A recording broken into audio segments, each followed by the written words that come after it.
우리는 역사상 가장 중요한 시점을 지나고 있습니다. 하나님께서는 하나님의 일을 하시기 전에 사람을 준비시키셨음을 우리가 알고 있습니다. 하나님 말씀은 마지막 때에 대추수, 대부흥의 때가 있다고 분명히 예언하고 있습니다. 아멘. 하나님의 말씀이 그대로 성취될 것을 믿습니다.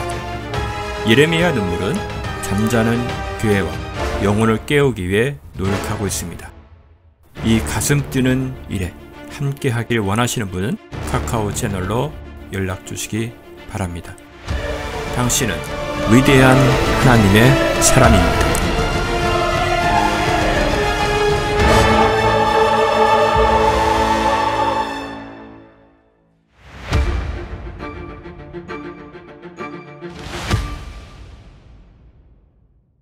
에스겔서 37장 11절에서 14절까지 우리 같이 합독하시겠습니다. 시작.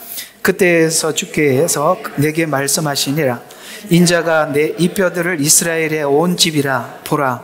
그들이 말하기를 우리의 뼈들은 말랐고 우리의 소망은 사라졌으며 우리의 부부는 완전히 끊어졌도다 하느니라.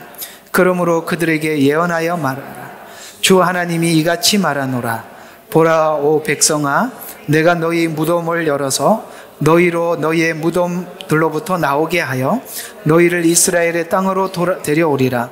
오 백성들아, 내가 너희의 무덤을 열어서 부터 너희를 나오게 할 때에 너희는 내가 주인 줄 알 것이라. 내 영이 너희 안에 두리니 그리하면 너희가 살리라. 또 내가 너희를 너희의 본토에 두리니 그때에 너희는 나 주가 그것을 말하고 수행하는 줄 알리라. 주가 말하노라. 아멘.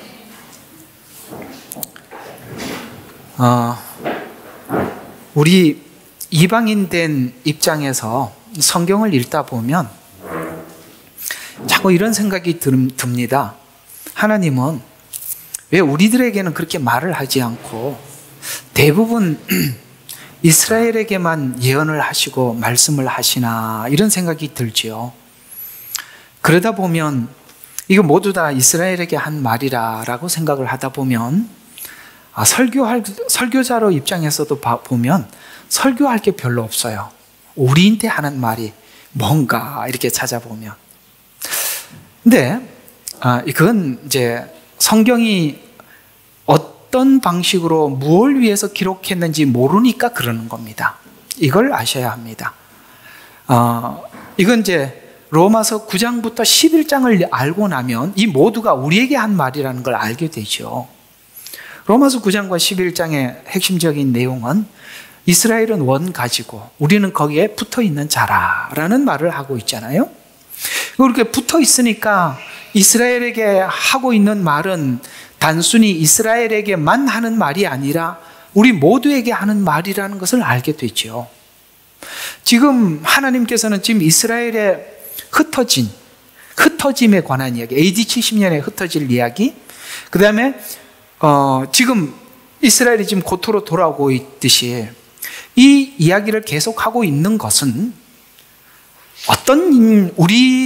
우리와 어떤 관련이 있는 거냐면 이스라엘의 회복은 이방인의 회복이 함께 있다는 것을 놓쳐버리면 이건 이스라엘 이야기가 되는 것입니다. 그래서 지금 우리가 두 가지를 놓치고 있는데요. 7년 환란은 이스라엘의 추수다라고 못을 박아서 이방인과 관계없이 이렇게 신학이 딱 끊어놔 버렸단 말이에요. 아니란 말이에요. 이스라엘의 회복은 이방인의 회복이 이어진다는 거예요. 그래서 이게 이제 사실은 마지막 때 하나님께서는 엄청난 추수가 있을 것입니다.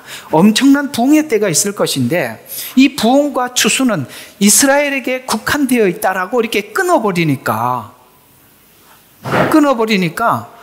이방인인 우리는 아무 관련이 없구나.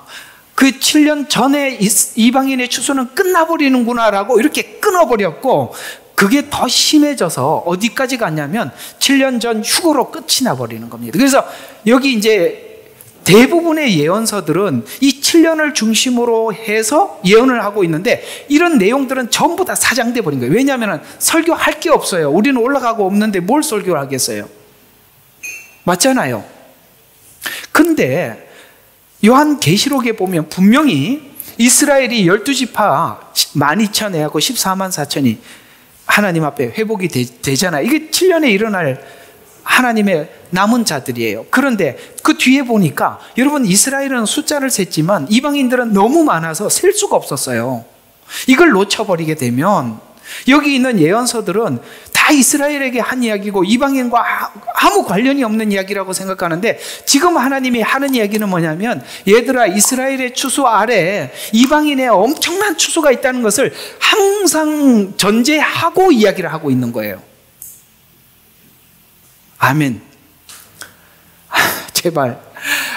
그러면 참 이게 황당한 게 뭐냐면, 많은 분들은 그거는 7년은 이스라엘과 관련이 있지 이방인과 아무 관련이 없다고 하는데, 그러면 제가 한번 이야기해 볼게요. 오면 어쩔 거예요?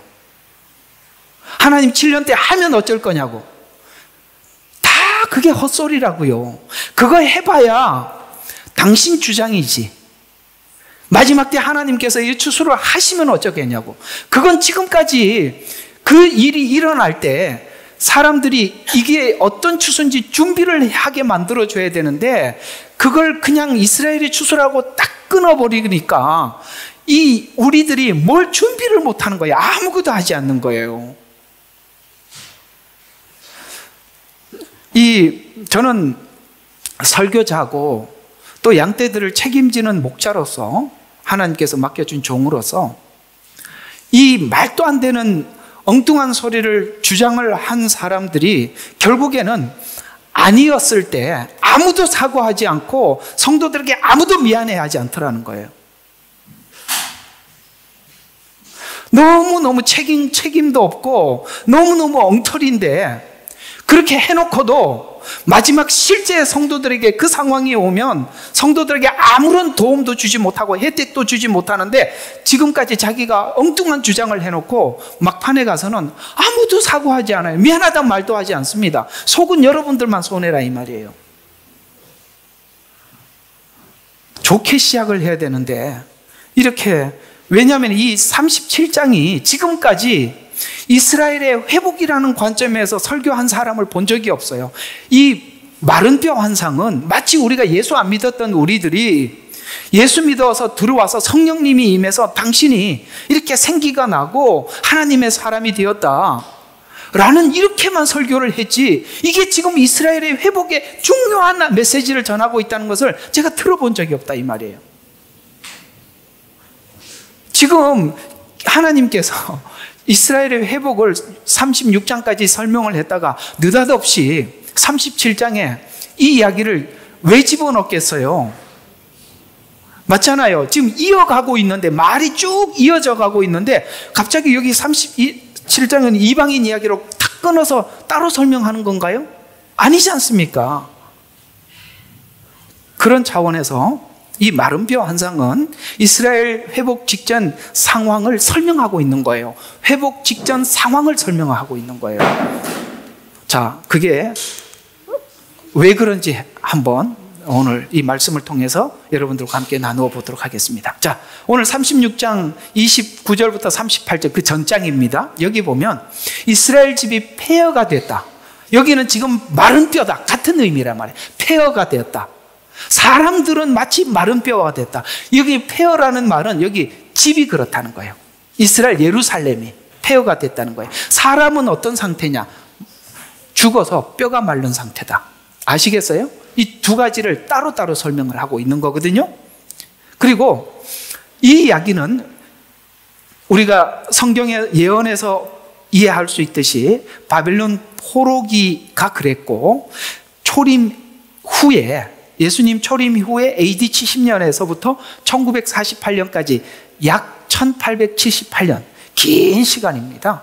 이 시간이 이스라엘이 완전히 세계로 흩어져 있었기 때문에 이들은 땅도 되찾을 어떤 조짐도 없었고 사람들도 돌아올 마음이 없었어요. 그와 같이 땅은 폐허가 됐고 이스라엘 백성들은 마른 뼈같이 아무것도 무엇도 할 수 없는 이 상태라고 이야기를 하고 있는. 왜? 1800년이라는 긴 시간 동안 나라를 잃은 민족으로 떠돌아 살았었는데 어떻게 그 땅을 돌아올 생각을 할 수 있겠으며 돌아올 수 있었겠습니까? 그런데 처음부터 하나님께서는 이스라엘 백성들이 이렇게 될 거라고 수도 없이 예언을 했었단 말이에요. 어딜 봐도 다니엘서가 그렇고 너무 많아서 셀 수가 없어요. 예언서 대부분이 그런 이야기들이라 이 말이에요. 그러나 처음부터 성경은 이 예언을 했었고 회복도 약속을 했단 말이에요. 그리고 하나님의 열심이 그걸 이룰 것이라고 이사야서 제가 여러분들의 말씀을 드렸었죠. 하나님의 열심이. 그래서 이스라엘 입장에서는 아무것도 할 수 없는데 하나님이 약속했고 하나님이 그 열심이 그걸 이룰 것이라. 요즘 여러분 이 반유대주의가 온 세상에 팽배하고 종말에는 무조건 전 세계가 유대인들 싫어합니다. 근데 참 안타까운 것도 우리 한국도 자꾸 이렇게 반유대주의로 가고 있어요. 이렇게 교회가 많은데도 이걸 모르니까 지금 이런 전쟁 속에 전부 다 뭐 하마스가 어떠니 뭐 이렇게 어디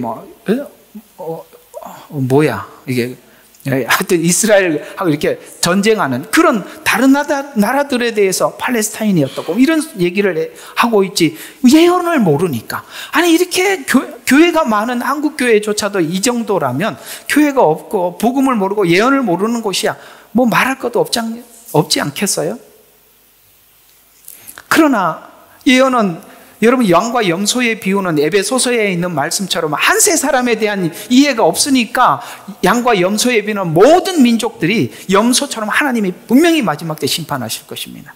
우리는 절대 그렇게 하면 안 돼요. 우리는 원가지에 붙어 있어요. 이스라엘이 어려움을 당할 때 여러분 참교회도 함께 고통을 당합니다. 반유대주의 교회는 보호를 받겠지만 세상의 핍박으로부터.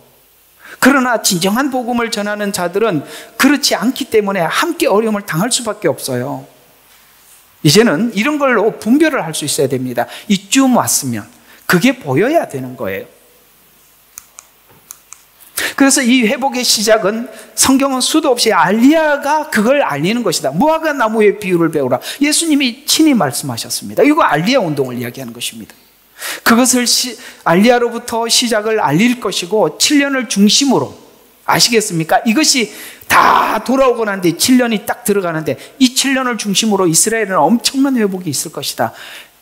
그거는 성경을 갖다가 근거를 대려고 하면 너무너무 많아서 말을 할 수가 없어요. 근데 지금 이 상태, 돌아오기 직전의 이 상태는 마치 마른 뼈와 같은 상태에 있던 이스라엘이 하나님께서 새 영을 붓고 그 다음에 생기를 부어놓은 거예요. 생기를 부음으로써 회복이 일어날 것이다 라고 이렇게 이야기를 시작해 풀어가고 있는 것입니다. 인간 창조가 똑같은 의미에서 보면은 진흙으로 인간을 만드셨어요.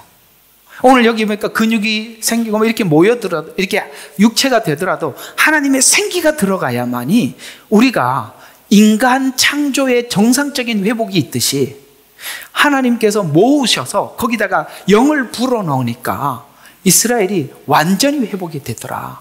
여러분들이 사실 하나님 앞에 돌아온 과정도 이 이야기와 다를 바는 없어요. 그러나 예언의 본질은 그건 아니라 이 말이에요. 여러분들도 마른 뼈 같은 그런 사람들이었어요.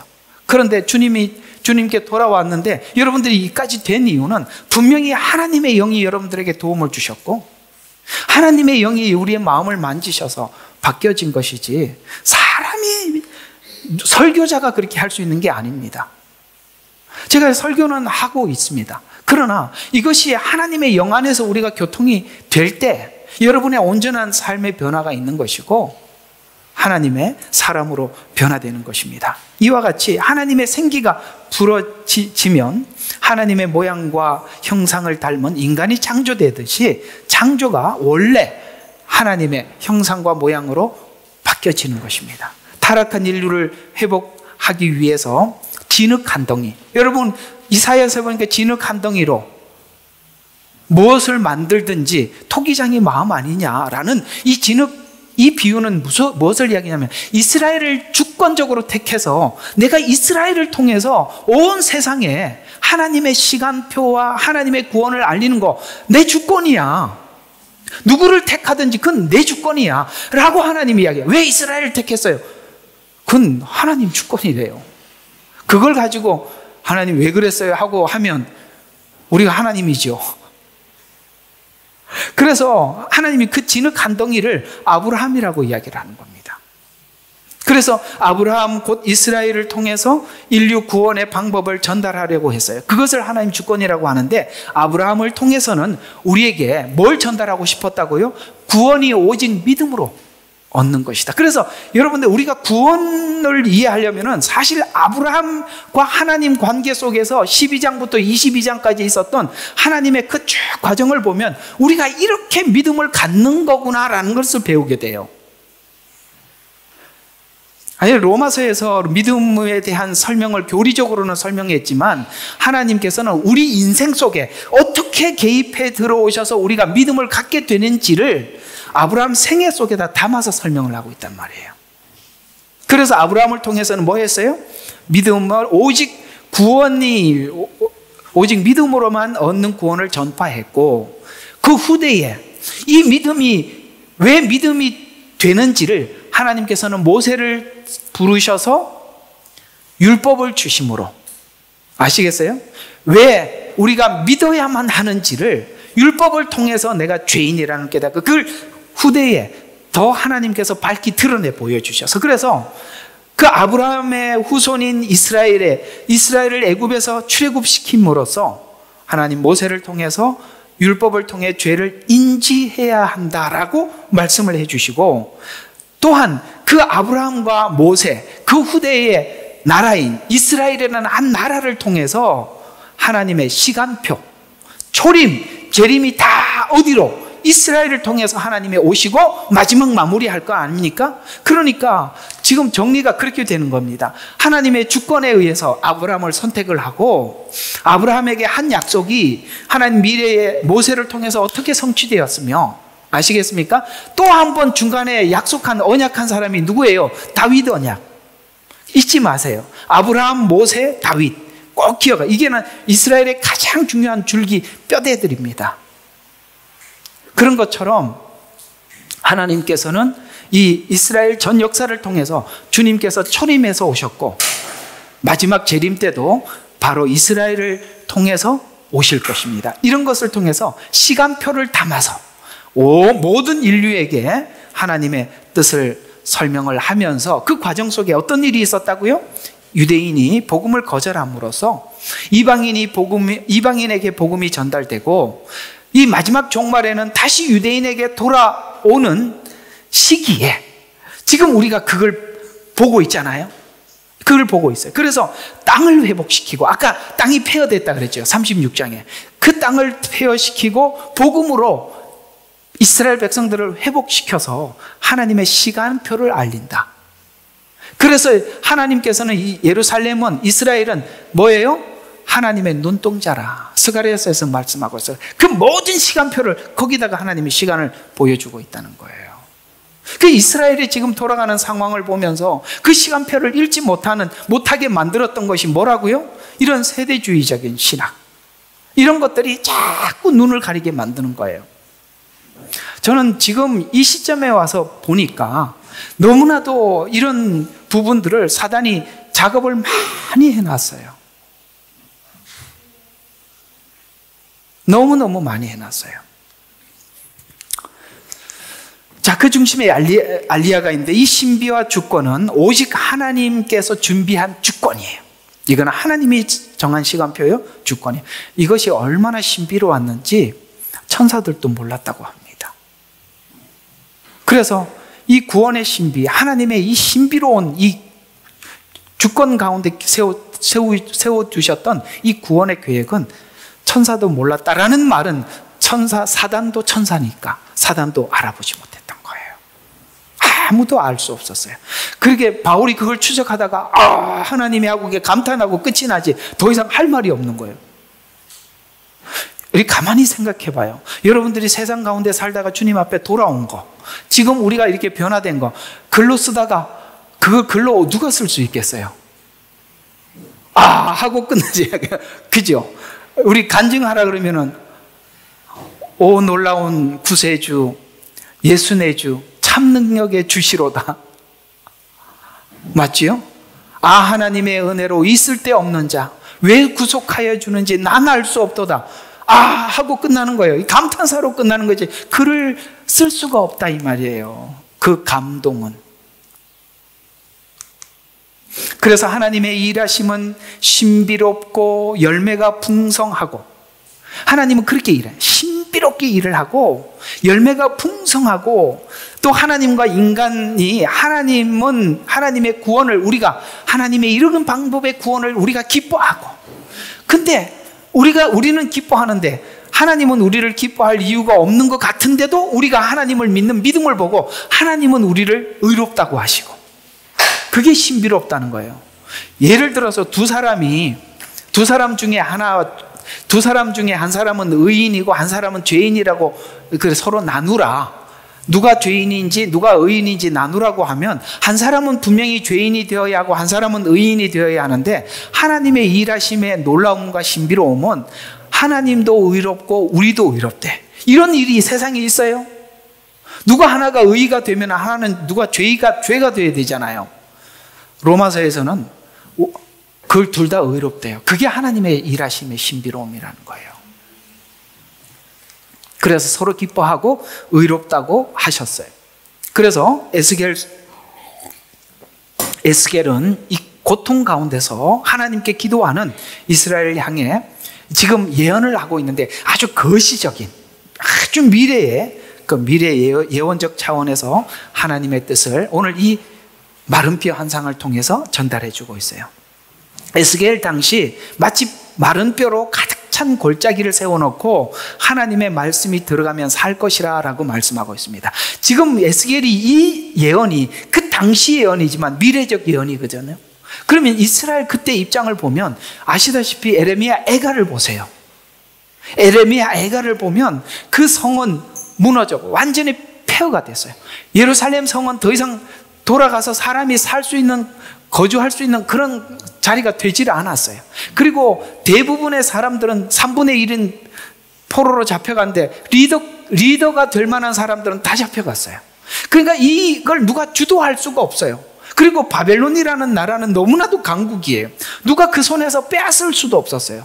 그러니까 완전히 그 당시 상황도 예루살렘으로 돌아올 수도 없었고, 상황이 이 나라를 재건할 수 없는 이런 상황이었어요. 그런데 그것이 될 것이라고 예레미야에게 70년 이후에 돌아올 것이라고 예언을 하였듯이, 이스라엘 백성들이 AD 70년에 흩어지고 난 뒤에 그 훗날 하나님의 어떤 시간에, 이방인의 때가 찬 그 시간에 유대인들이 돌아올 것이라고 예언한, 그러니까 이해가 가십니까? 지금 이 예언은 그 당시 상황의 예언이기도 하지만 이 예언은 미래에 있을 예언으로 넘어가는 것입니다. 왜 예언이 이렇게 되어야만 하죠? 하나님은 어제나 오늘이나 영원토록 동일하기 때문에 그 예언이 그때 끝난 게 아니라, 근데 우리가 왜 자꾸 이렇게 나누냐면 그거 그때 끝난 일이고 이제는 없어. 그러니까 하나님이 시간 속에 매여 있다고 생각해요. 우리처럼. 우리는 시간 속에 매여 있죠. 어제가 오늘이 될 수 없죠. 우리는 그렇습니다. 그러나 하나님은 그렇지 않아요. 근데 오늘 하나님께서 이 에스겔에게 이렇게 예언을 신랄하게 쓸 수 있는 것은, 여러분 아시다시피 이 에스겔은 지금 포로로 잡혀가서 그발강가에서 예언을 하고 있어요. 그러니까 본인은 이 자리가 바벨론 그발강이니까 아주 이렇게 와닿지요. 그리고 여러분 에스겔의 직업이 뭐라고 그랬죠? 이거 공부 좀 해야 돼. 가르쳤는 거 잘 기억하고 있는지. 제사장이라고 그랬잖아요. 이스라엘은 온 세상의 제사장 나라예요. 그렇죠?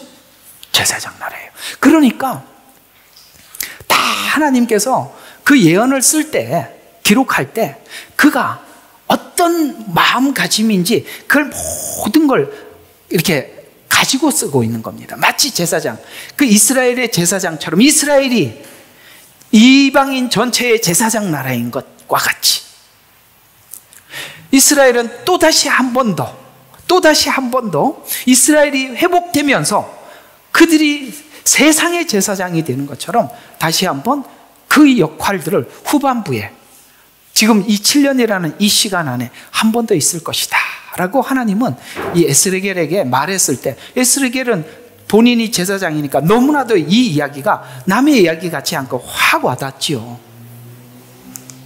그래서 마치 아담에게 불어넣었던 생기에는 하나님의 모양과 형상이 담겨 있듯이 하나님의 말씀이 들어가면 인간은 하나님께서 원래 창조했던 그 위대한 창조가 형상과 모양은 밖에 드러난 것이 아니라 내 속에 있는 거니까.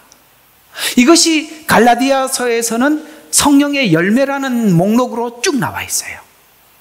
하나님의 모양과 형상이 뭐예요? 라고 묻는다면 이것이 바로 갈라디아서에 보면 육체의 열매와 성령의 열매가 쭉 나열되고 있는데 성령의 열매를 얘기하고 있는 것입니다.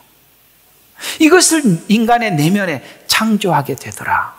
초림에서 확인했듯이 성령 강림으로, 자, 우리 재림에도 마지막 하나님의 영이 강력하게 역사하실 거예요. 그러면 그걸 어디서 우리가 확인할 수 있느냐면 초림에서라고 한다면 예수님 십자가 이후에 사도행전을 이야기하는 것입니다. 그때 우리가 초림에서 확인했듯이 성령 강림하자 사람들에게 복음이 열리고 회복이 일어나고, 그렇죠? 율법이 완성돼요. 율법이 완성된다는 것은 그들이 율법을 자진해서 지키더라. 이것을 우리가 사도행전 2장에서 확인했던 것처럼 여기 오늘 그 일이 마지막 종말에 초림 때도 약하게 있어. 사실은 그거는 초림보다 훨씬 강력하게 마지막 때 일어나는 거거든요. 그러니까 이 바람에, 9절에 보니까 바람에게 예언하라. 인자야 예언하여 바람에게 말하라. 주 하나님이 이같이 말하노라. 오 수마, 내 바람으로 와서 살해된 자들에게, 아까 그 마른 뼈, 살해된 자들에게 넣어주어 그들로 살아나게 하시리라.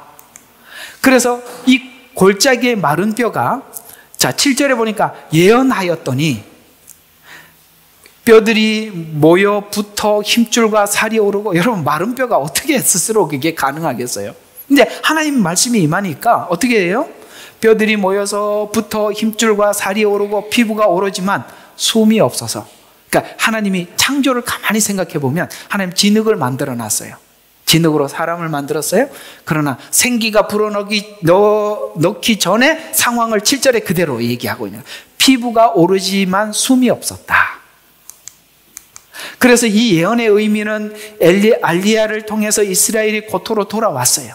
지금은 돌아갔죠.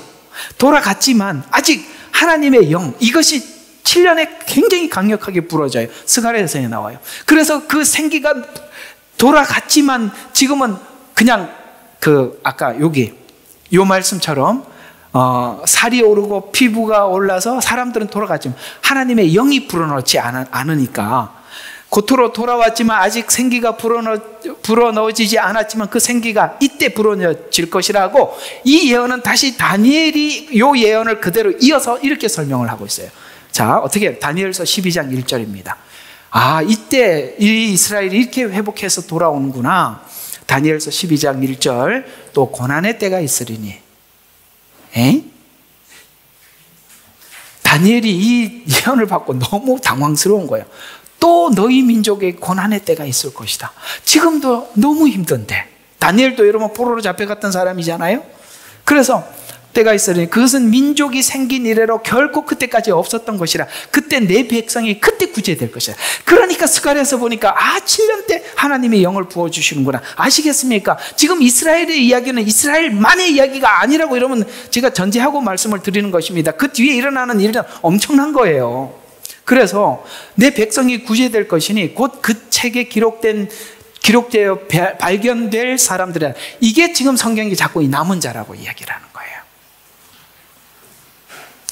여러분, 이만희가 얘기하는 남은 자가 아니라 이게 남은 자라고요. 이런 자기에게 기본 지식이 없으니까 그런 정말 입이 더러워지니까 그만합시다. 참 이런 너무나도 기본 지식 이런 게 이게 기초가 안 돼 있으니까 자기들이 남은 자리예요.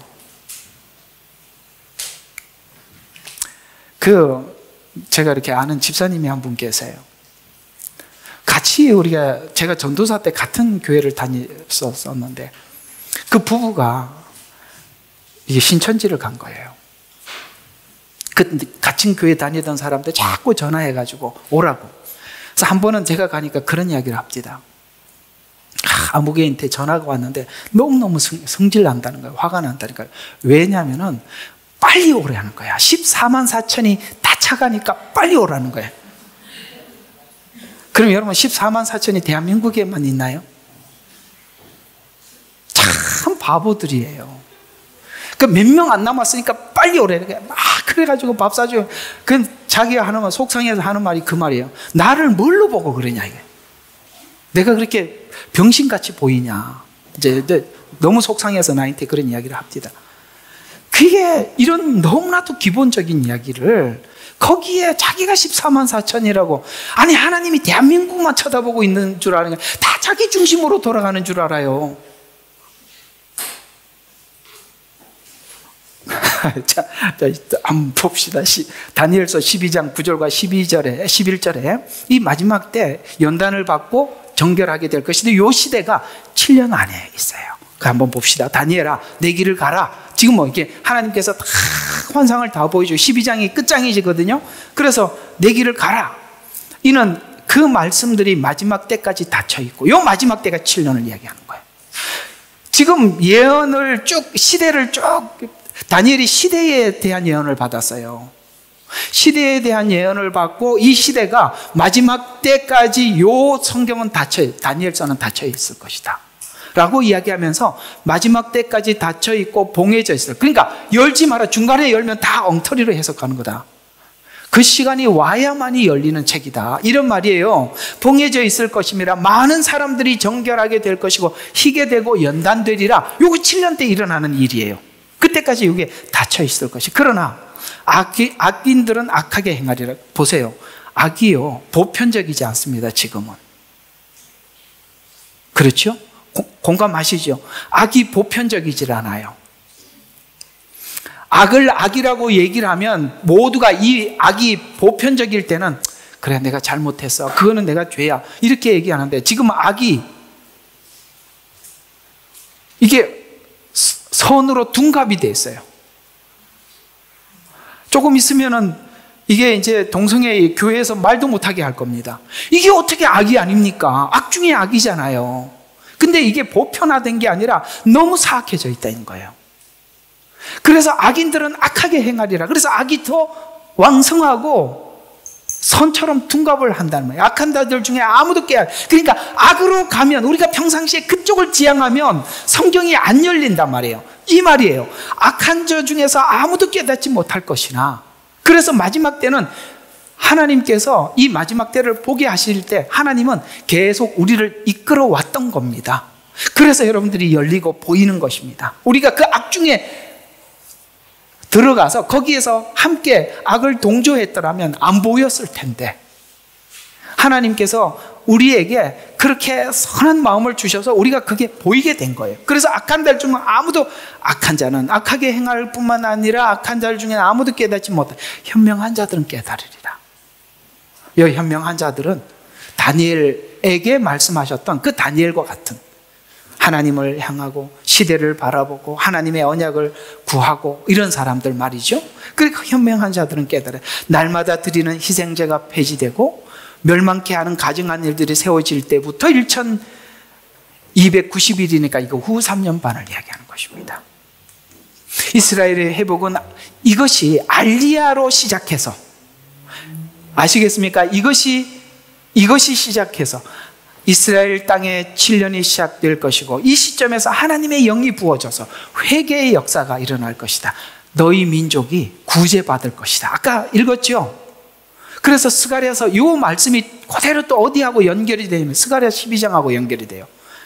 그래서 이스라엘 백성들이 이렇게 회복이 되는구나.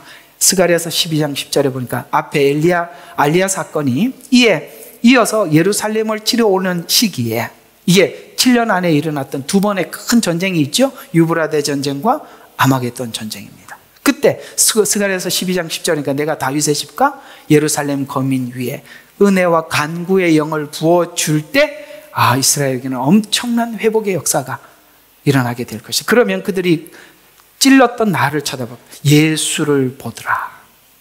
이스라엘은 하나님은 믿고 있는데 예수님을 보지 못해요. 그때서야 눈이 열려서 예수님이 우리가 십자가에서 못 박아 죽였던 그분이 우리의 메시아구나 라고 그들이 눈이 열리게 되고 보게 될 것이다. 그들이 그를 위하여 애통하리니 마치 어떤 사람이 자기 외아들을 위하여 애통함 같이 할 것이요 그들이 그들을 위하여 비통에 잠기리니 마치 어떤 사람이 자기 처자들을 위하여 비통에 잠기듯 하리라. 그날에 예루살렘에 큰 애통이 있으리라.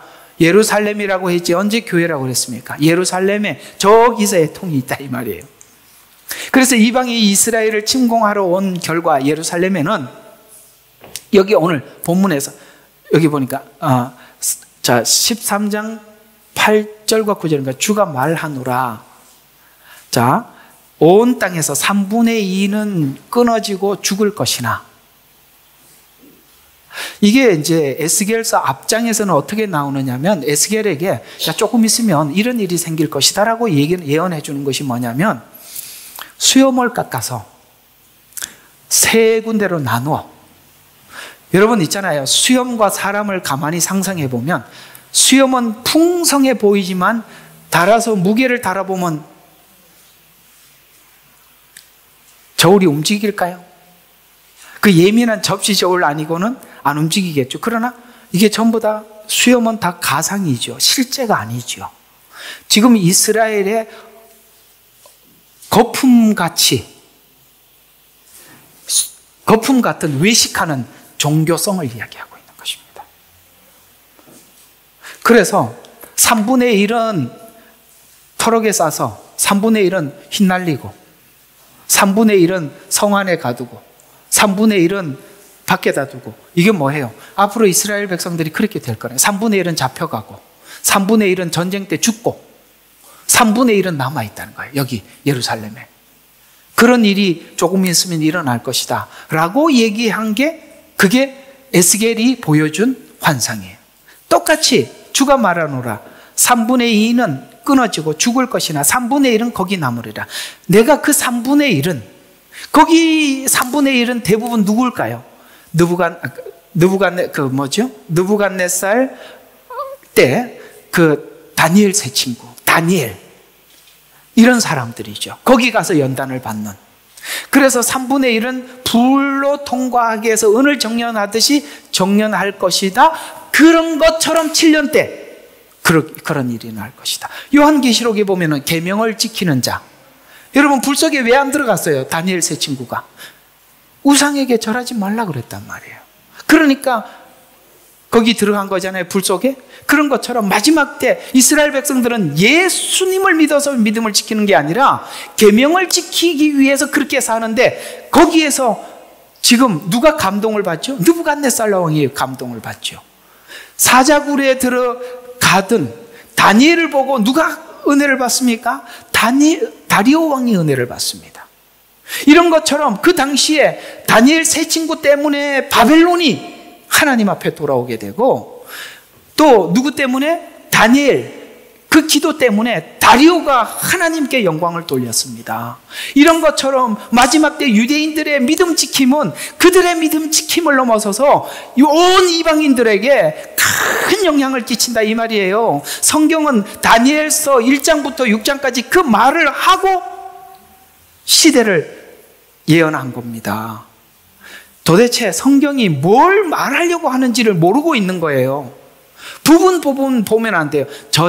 글을 통해서 하나님이 어떤 메시지를 전달해 주고 있는가, 그걸 알고 보시면 이건 지금 이 모든 것은 유대인들이 이렇게 하는 것은, 다니엘 세 친구나 다니엘이 이렇게 한 것은 이게 모두가 이방인들에게 하나님 되심을 보여주기 위해서 하나님께서는 이스라엘 백성들에게 그렇게 하는구나, 여러분, 계명을 지키고 사는 거 이방인들이 유대인들 발바닥도 못 쫓아가는 겁니다. 어림도 없습니다.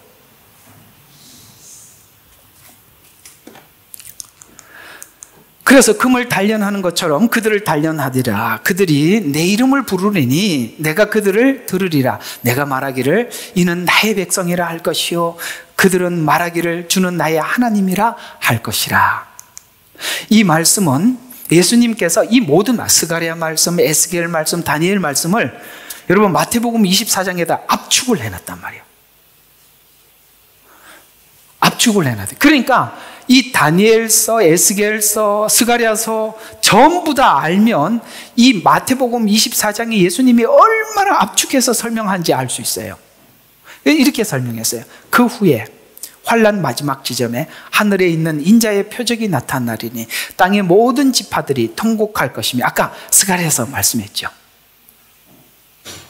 지파들이 통곡할 것이에요. 그게 12만 12,000 해갖고 14만 4천이에요. 또 그들의 인자가 권세와 큰 영광으로, 이스라엘이 그렇게 막 하나님 앞에 돌아와서 회개할 때 무슨 일이 일어난다?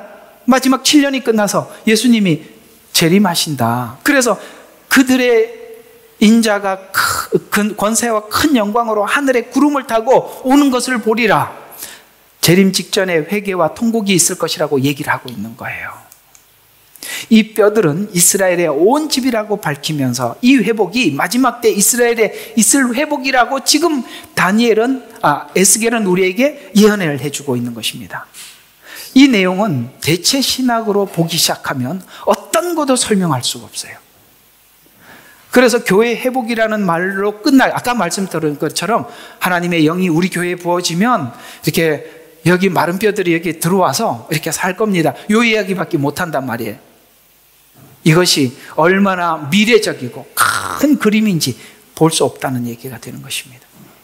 그래서 이 문맥에 따라서 마지막 때라는 내용의 진실이 가려지게 됩니다. 대체 신학으로 들어가면 성경에서 말씀하시는 시기와 시간이 모두 달라지게 되는 것입니다. 다윗의 집과 이스라엘 거민들이라고 분명히 못을 박아놓고 말씀하셔서 다니엘, 스가랴를 중심으로 한 모든 예언을 지지해주고 있습니다.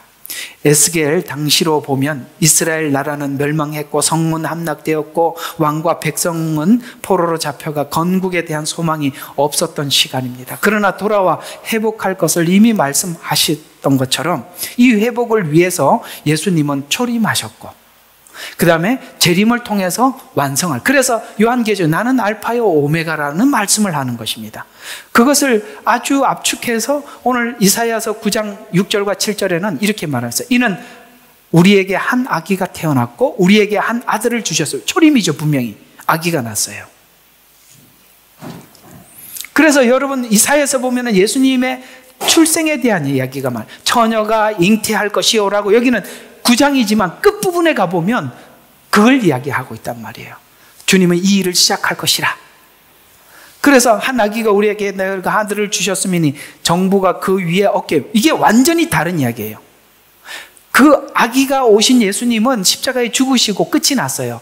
그런데 요거는 정부가 그의 어깨, 이건 뭘 이야기하느냐면 재림하실 주님은 권세를 가지고 오실 것이다. 초림 예수님은 우리를 대속하기 위해서 오지만 재림주는 권세를, 거기 정사를 메었고, 이건 뭐냐면은 이 모든 것을 다스릴, 천년왕국 때 온 세상을 다스릴 권세를 가지고 오실 주님을 정부의 그 어깨 위에 있을 것이요 그 이름은 경이로운 분이라, 상담자라, 능하신 하나님이라, 영원한 아버지라, 화평의 통치자로 오신다 이 말이에요. 통치자. 그래서 초림 메시아 그분이 재림 때 그의 정부와 화평과 증가함에 따라 다윗의 보좌와 그의 왕국을 바르게 세워지고, 이건 천년 왕국을 예언하는 것입니다. 그래서 지금부터 영원까지 공의와 정의로 그것을 굳게 세우는데 끝이 없으리라. 만군의 주의 열성이 이것을 실행하리라. 주님이 하신대요. 우리가 하는 게 아니라. 우리가 하려고 막 애쓰는 분들이 많이 계세요. 그래서 하는 소리예요. 그 사람들이 하는 게 아니라 주님이 하신답니다.